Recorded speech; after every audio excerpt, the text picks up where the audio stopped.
Le premier thème, c'est la Corée, par ses différences qui m'ont interpellée et qui m'interpellent toujours. Ensuite, c'est le regard. Presque toutes mes photos, il y a soit mon regard sur les choses, soit le regard des autres sur moi. Ensuite, quelque chose qui me tient très à cœur, la nature. Notre nature magnifique. En Alsace, le Ried, je pense que tout le monde connaît, le Ried autour de Colmar. Les toutes petites choses qui deviennent un monde, un macrocosme, dans le microcosme, ou l'inverse. Et reflet, toujours reflet de la vie, toute petite. Le monde des araignées, que j'aime beaucoup. Les petites, les grandes. J'ai quelques photos avec des mygales. Et vous me direz, mais pourquoi des mygales? C'est pas beau, c'est affreux des mygales. Non, c'est une merveille les mygales. Alors j'ai associé les mygales, qui sont des beautés oubliées, détestées, que personne ne peut mettre au rang de beauté. J'ai associé avec des vraies belles. Et ensuite, de ce monde de la nature, je suis passée insensiblement vers le monde de la femme. Son intimité, ses richesses, ses façons d'être. La femme est un de mes leitmotivs en photo.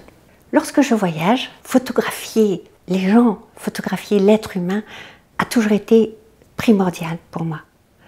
Essayer d'attraper un petit bout de l'âme du pays grâce aux personnes, grâce au regard que je porte sur eux ou grâce au regard qu'ils portent sur moi.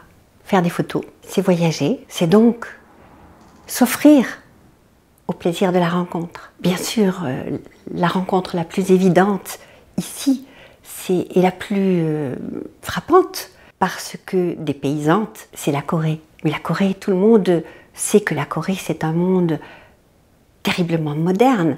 Il faut voir toutes ces tours de tous les côtés, les tours, et au milieu, des petites maisons qui restent encore là. Donc ces petites maisons qui restent encore là, c'est l'âme de la Corée. Et c'est ce que j'ai recherché. J'aime la couleur, j'aime la vie. Donc j'ai un mélange, un petit peu comme toutes mes photos, qui sont aussi un mélange de la vie, qui sont le reflet de la vie. Je ne peux pas me passer de la couleur, surtout pour la nature. Le noir et blanc, je le réserve au regard, qui va donc intérioriser mon regard à moi sur ce regard, qui va me montrer un petit peu l'âme de la personne. De la même façon que lorsque je me promène, je n'ai pas d'idée établie sur ce que je vais trouver, mais je sais que quelque chose va me trouver. Je ne cherche pas, les choses m'arrivent et il y a urgence, il faut qu'il y ait une communion avec cette chose-là.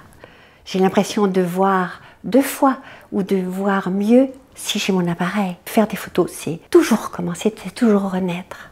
Donc non, je n'arrêterai jamais.